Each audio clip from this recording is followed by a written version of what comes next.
Seemingly two sides of the same coin. Two extremes, opposite directions, yet they're equally concerning. One video after another, still the commentary community struggles to come to an agreement, and even then there's no guarantee that we're in the right. To some of us, the algorithm works in mysterious ways. Others struck gold when one particular video blew up. We don't come online to look at some regular person going about their life. If so, there's a million other people you could watch. Those who truly are rewarded take it to the extremes. They stand out. If you want to stay in the game, you gotta play by the rules. Once you know what people want to see, you gotta make the most of it. But you can only make so many videos rehashing the same garbage as before. No matter how quirky and unique you are gonna have to push things a little bit further eventually to keep your audience interested. Sometimes at the expense of either your own mental and or physical health. Not always visible, however, in those cases it's obvious to outsiders that something is wrong. You bet people are gonna raise hell about it. Whether you have pure intentions or their health is just another paycheck to you doesn't negate the fact that you are not getting through. Make one video, maybe even two, but as you're working on your third video about the same person, even though there clearly hasn't been any progress, you gotta stop and ask yourself why you're doing it when your efforts are futile. Maybe, just maybe, you're even fanning the flames. Here we have two sides of the same coin, two extremes, both opposites. Not comparable at all, yet I hear the same question echoed in every video on either YouTuber. Who's to blame? Are Eugenia and Nikocado Avocado at the end of the day two adults that are making their own decisions, whether we agree with them or not? Is YouTube as a platform to blame for rewarding this type of behavior, enabling them to go even further? Are we, as an audience and fellow creators, to blame for engaging with self-destructive content? Or are the two of them guilty of promoting their unhealthy habits to a young, impressionable audience? Remember, two things can be true at once, and I don't think there's any way to accurately predict and quantify the harm their and our own actions may have. So, I'm not here to tell you what's right and what's wrong. I'm here to give you my own thoughts about the situation. And before I go any further, I feel inclined to put a trigger warning. I'll obviously be discussing EDs and slightly touching on fatphobia. I can't speak for either person here, but I, like many others, have my own experience with an ED. Of course, all experiences are unique, even when comparing two people with the exact same diagnosis. And for good measure, I want to add that I don't want anyone mentioned in this video to be harassed. No one. Especially not Eugenia. I think that the way she's been treated over the years is just horrendous, completely horrendous. Some of you may know that there recently was some drama, if you can even call it that, with the Willymacshows after he made a video about other YouTubers, most notably Belle Aubry, previously known as Belle, and Repzilla. Both whom's been making quite a few videos on Eugenia Cooney and just overall villainizing her with little to no proof. More people are catching on to her actions, and she's become somewhat of a YouTube villain. And some of the things she does just seems too much of a coincidence, like posting captions with a blue butterfly. I'd suggest you go and watch his videos if you want to know more, cause he goes into great detail and makes quite a few points I do agree with. What I'll say is that even before Willymacshows made his video, this has been on my list of topics I want to cover. Although I think he did a better job than I would have, because I wasn't planning on doing a whole ass call out video. It was still on my radar though, since I occasionally watched Belle. Being that she seemed like a really nice girl, I still think she seems like a nice girl, I just think she's in the wrong here. Like, very much in the wrong. I don't agree with it at all. Along with Repzilla, that I actually do take a bit of an issue with. Go watch Primink's video about him. Some time ago I totally forgot about it and started following him on Twitter despite the voice in the back of my head saying that he was a bit shady without being able to pinpoint why.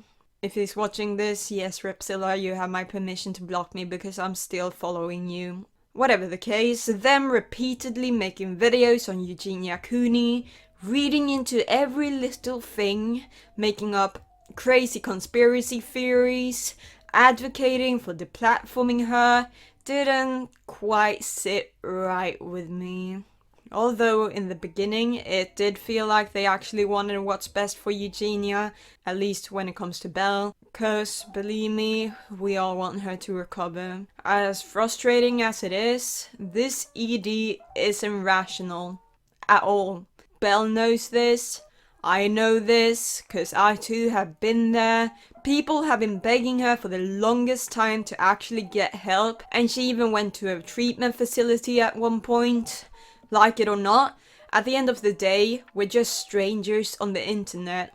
From my own experience, I know that you often deny that anything is wrong because you don't want help.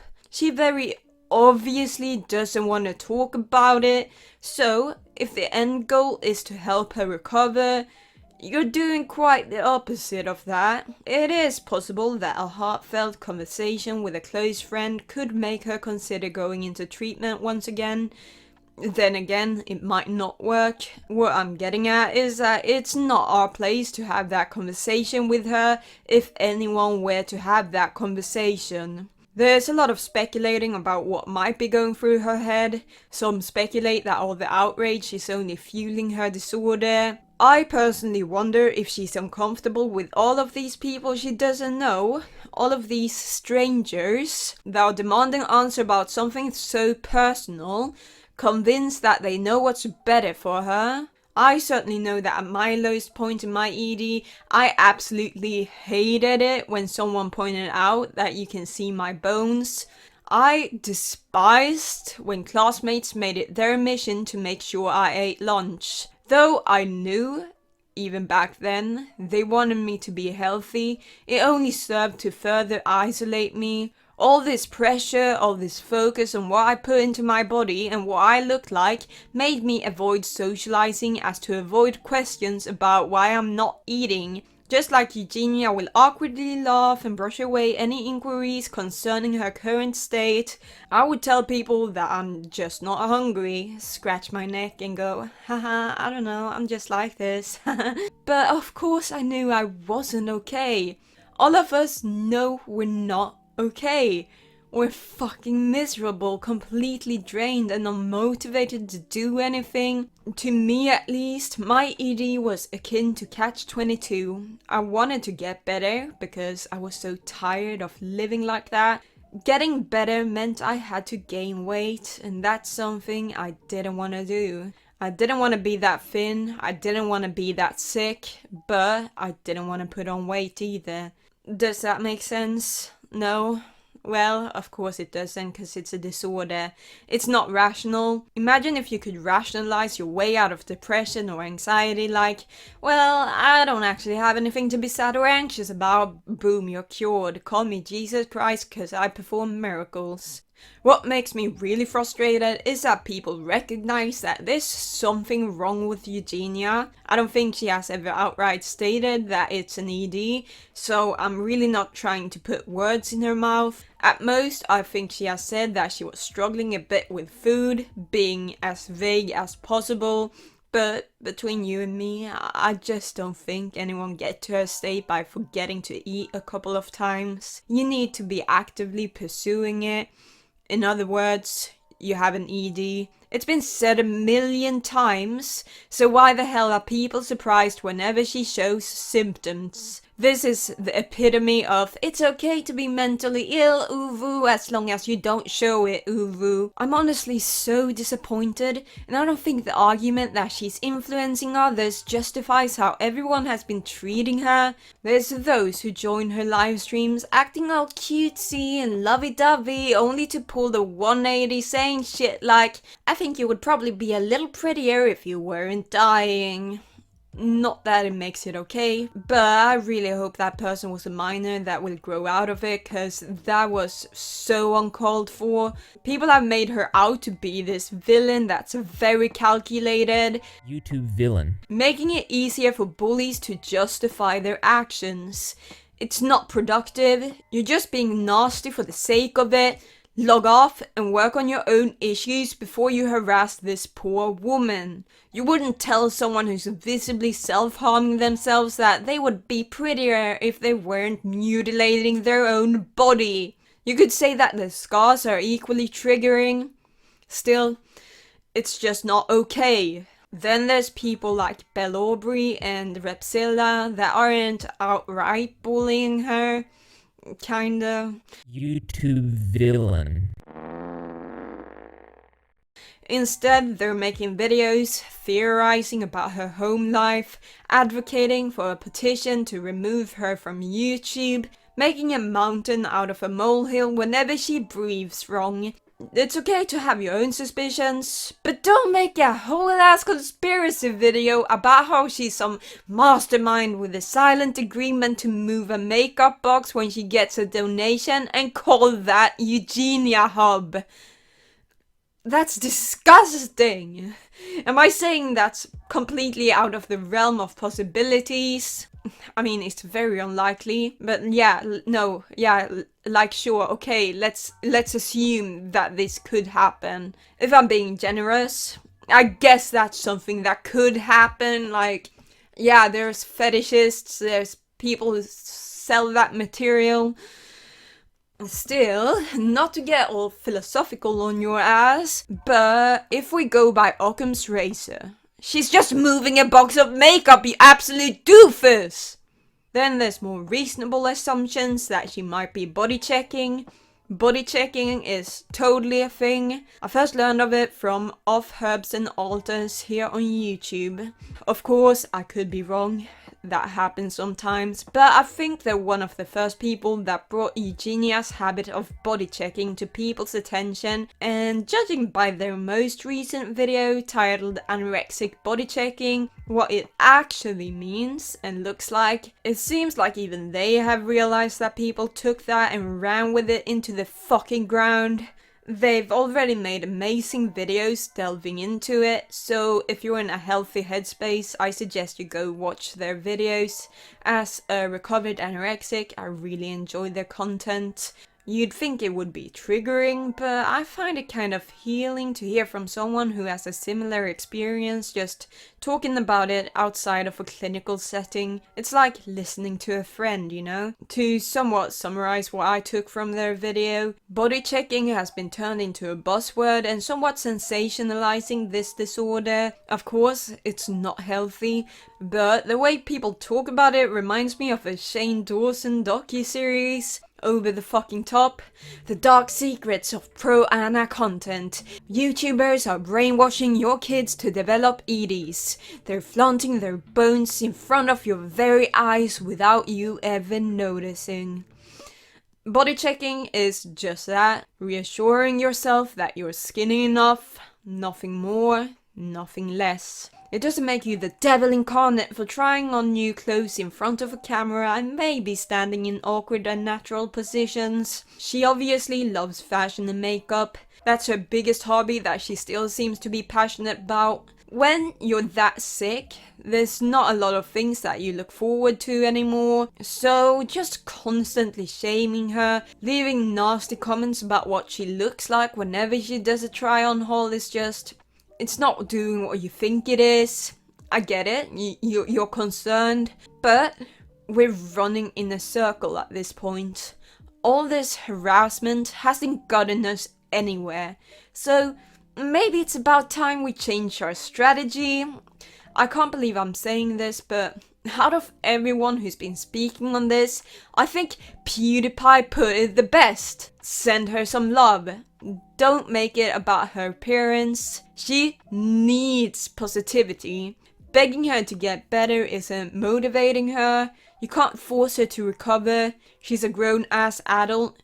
There's no guarantee that this is something that will work. But it's better than what we're currently doing. This goes for anyone in this position, by the way, not just Eugenia. You need to encourage them to pursue their hobbies. Be friends with them. Take their mind off of things. Encourage them to do better for themselves if they are ready. What will you learn? What will you learn? That your actions have consequences! Before I continue, only 20% of people watching my content are subscribed. I feel like we could make that number bigger. Subscribe and maybe 21% of you will be subscribed by the next video. Come on, it's a funny number. Don't forget to turn on all notifications so you know whenever a new and fresh video is uploaded. I'm more likely to respond to comments the first day after releasing a new video.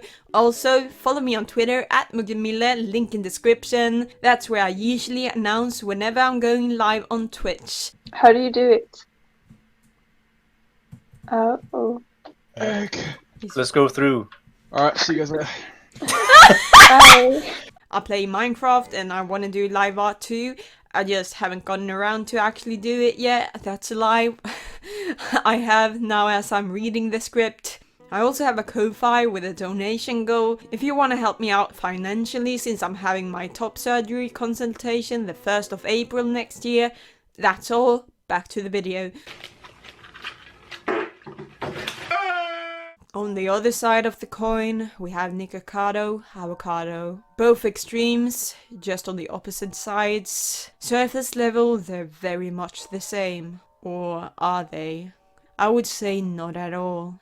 Quite a few people have been drawing this comparison, which can so easily be shut down. Although few have been calling for the removal of Nico from the platform, recently people have been showing equal concern for Nikocado's health. Our king, Sir Critikal Moist the First, made a video titled "This YouTuber is slowly killing himself for views." And it was a lukewarm video to say the least. I'm not saying it wasn't good. I'll watch literally anything Charlie put out because he's just a great storyteller, alright? I mean, it's lukewarm in the sense that there's nothing groundbreaking nor controversial. Most of it was factual and all the points have been made before by other YouTubers who were much harsher. You don't see Nikocado going after Tom Harlock for just completely taking the piss. In fairness, that was a whole month after Charlie's initial video. Doesn't matter. If Amblin Reed can respond to Tom Harlock, then so can Nikocado. You can't get lazy now just because you've cashed in your paycheck from the Critikal drama. I swear, someone is gonna make a video called Muggen Mylle is enabling Nikocado Avocado. I'm sorry, I didn't mean to. I swear, I haven't subscribed to his OnlyFans to look at his leaking asshole. Yet. Just kidding, I wouldn't pay for that when I can just go on Twitter. Obviously, Nikocado responded to Charlie to stir up drama. Any valid points he made to the side? I have reasons to believe Nikocado doesn't actually give a flying shit, cause he's laughing all the way to the bank. On his mobility scooter.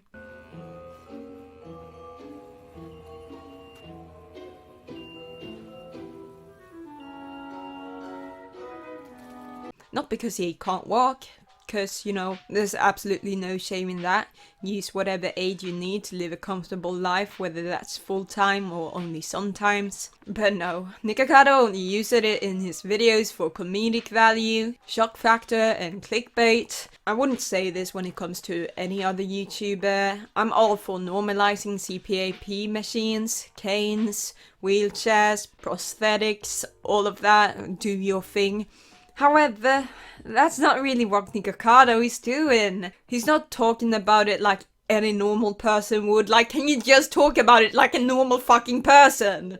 He would make videos like, my new diet as a disabled person. I'm disabled. Taco Tuesday, and I'm back! Disabled McDonald's! That along with his thumbnails, that's not normalizing it, that's making a mockery out of it. He's what most people would consider a troll. For anyone that needs to hear this, Nikocado isn't actually crying about every single thing, having serious fights with Orland on camera, and shitting on his shitting on the chair. I mean, he probably does shit in the chair for real, but it's on purpose. I say that as if it makes it any better when it actually makes it worse. He's not really open and honest about his issues with food, but not in the same way as Eugenia is. Even though he is extremely entertaining on his own, he has turned his weight and overeating into his entire brand, making merch with "It's just water weight" written across it. Now, I'll be the first one to say that fatphobia is a real thing. It's frustrating to watch YouTubers make fun of fat people and body positivity on the guise of wanting them to get better because it's not healthy. I agree, it's not healthy to be overweight, and even if you're healthy at the moment, there's a high risk that you're gonna develop health problems in the future. Does that make you a worse person, worthy of ridicule? Absolutely not. There's tons of people with invisible health issues, so I feel like a lot of people only use that to justify putting down another person. That being said, to me, Charlie's video seemed to come from a good place. If Nikocado was any other person this size just doing normal things, I guarantee Charlie wouldn't have made that video. If I saw Nikocado at the size he is now in the streets, I wouldn't even look twice.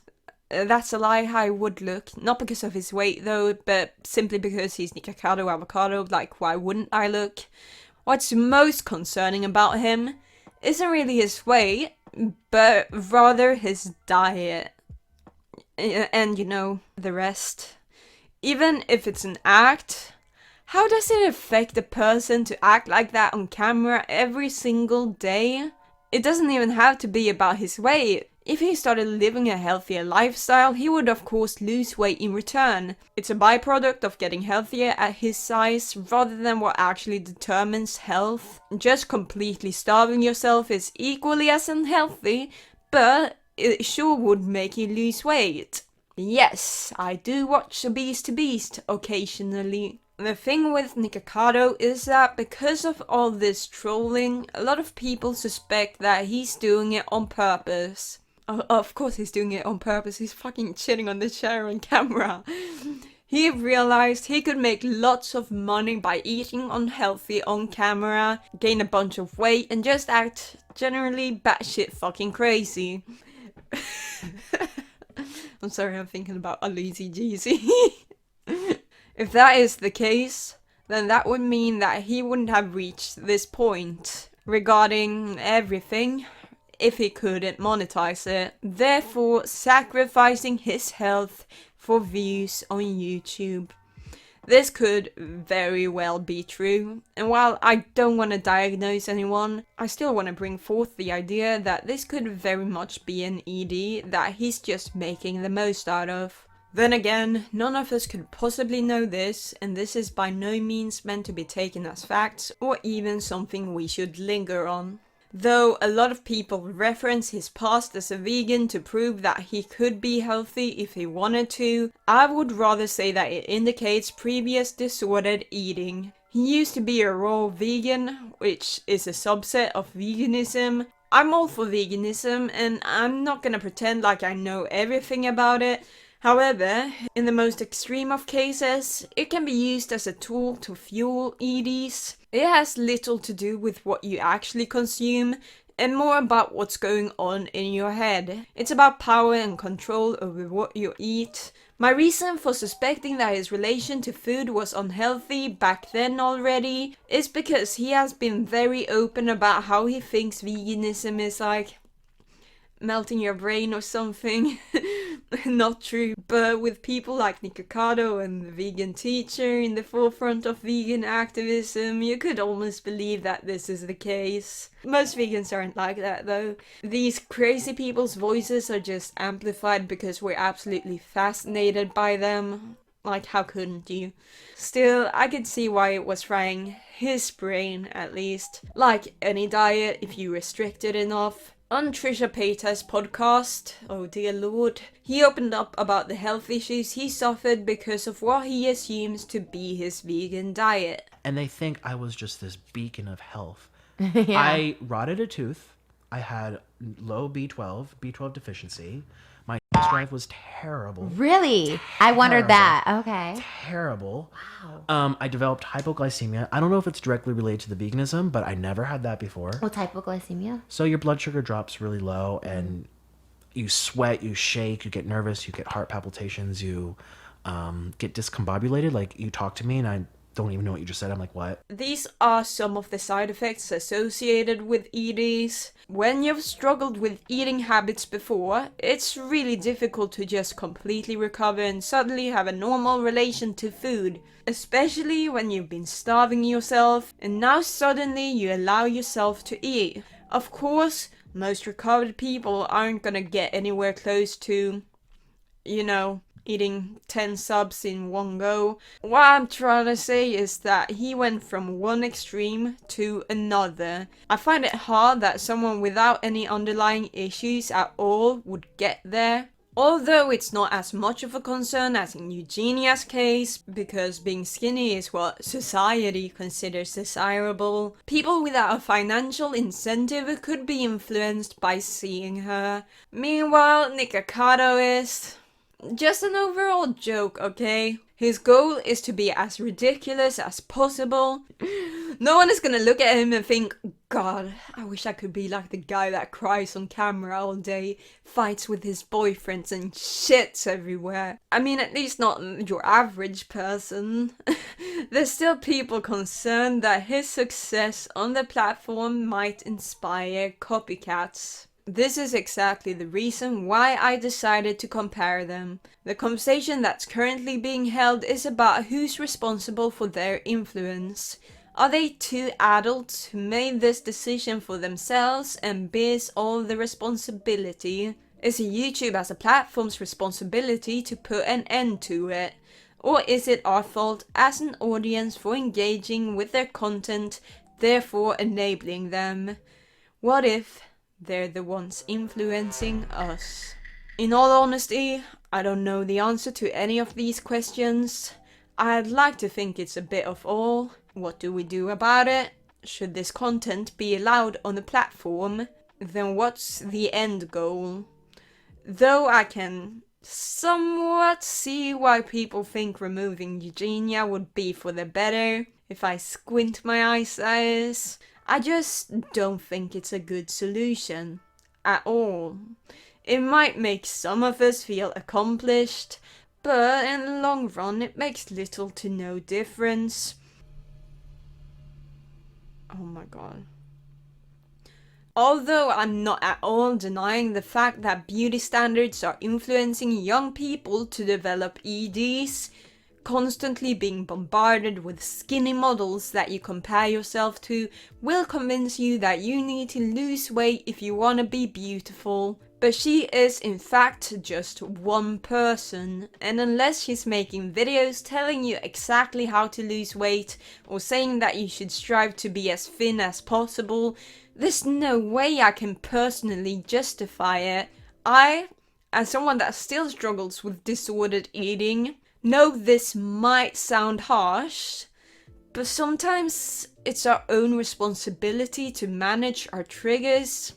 At least when it comes to someone like Eugenia, who's quite literally just existing. Now, I do agree that a break from social media would be great for her if she ever wants to try and recover.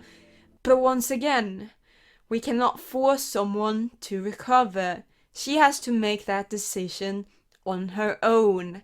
Instead, you're just trying to rip her source of income and hobby away from her, putting her in a lot of distress, which, unfortunately, isn't gonna motivate her to get better. When it comes to Nikocado, I'm more confident in my stance that he shouldn't be deplatformed. As stated before, he doesn't really align with society's beauty standards. He's very handsome though, just not what most people want to look like. If someone does copy him though, it would be for the sake of going viral, and I don't know if you know this, but there's more to Nikocado than his insatiable hunger. He is in fact very talented and very entertaining. I think he could pull the same views even if he decided to go on a diet. Maybe even more, cause people want to see weight loss after all this build up. I don't think anyone wants another human being to be this unhealthy, and that's why he's a topic of debate. I too hope he does make the choice to get healthy. Being a troll, it's really difficult to know whether this is something he genuinely wants. But seeing as a lot of the things he do seems to be very purposeful, we have no reason to believe anything other than Nikocado Avocado has put wealth above health. I didn't mean for it to rhyme, but it did. A lot of people make choices fully aware it's not healthy for them. He is an adult at the end of the day, and if this is how he wants to live his life, I don't know, I just don't think it's up to me to make that choice for him. Then there's the question about whether we're encouraging this behavior by watching his content, and I'd have to agree with what Einabber said. If we stop watching his content, there's a chance he's gonna push the boundaries even further. Yes, I'm aware that this is a very anticlimactic ending. You're not satisfied. You want an answer, a clear direction. It do be like that. Thanks for watching, bye!